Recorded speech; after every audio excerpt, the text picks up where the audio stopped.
공천 명단을 두고 모 정당인 미래통합당과 갈등을 빚었던 미래한국당은 결국 당선 가능권 후보 순번을 손보기로 결정했습니다. 네, 통합당의 영입 인재가 비례 앞번호를 받지 못하자 반발이 강하게 제기되면서 취해진 조치인데 다른 정당의 공천에 개입할 수 없다는 정당법 위반 소지가 있다는 지적이 나옵니다. 이승배 기자입니다. 통합당에서 자체적으로 비례대표를 내도 되지 않느냐 이런 의견도 좀 일부 지도부에서 얘기하시는데 이거 어떻게 생각하세요?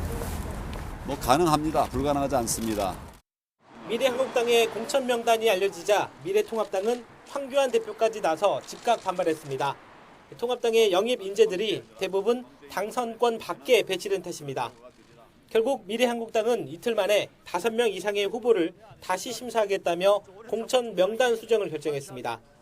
앞번호를 받은 인사 가운데 지역에서 비위 사실이 폭로된 후보와 11개월 경력의 청년 변호사, 보수 유튜버 등이 포함된 것으로 전해졌습니다. 지금 우리가 40명 뽑은 중에 거기에 좀 문제가 있거나 이런 분들이 있거든요. 그런 분들을 포함해서 좀 변화를 가져오는 그런 노력을 할 겁니다.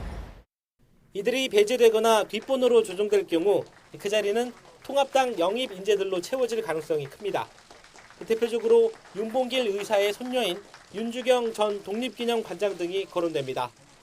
당초 5명은 너무 많다며 반발했던 공병호 공천관리위원장도 최고위원들과의 회의 뒤 재논의를 하겠다는 쪽으로 입장을 선회했습니다. 하지만 미래통합당에서는 이 정도 수준의 조치로는 부족하다는 목소리가 여전합니다. 통합당 염동열 인재영입위원장은 5명만 조정할 게 아니라 아예 명단 전체를 다시 살펴야 한다고 촉구했습니다. 통합당이 뽑은 인재를 객관적으로 평가하지 않고 의도를 가지고 밀어냈다고 판단한다는 겁니다. 현역 의원인 인재영입위원도 한성교 대표가 너무 자기 정치를 했다고 비판하며 의도적으로 뒤통수를 친 것이라고 날을 세웠습니다. 한편에선 이 같은 통합당의 노골적인 불만 제기가 다른 당의 공천에 개입할 수 없도록 한 정당법을 위반한 것 아니냐는 지적도 나옵니다.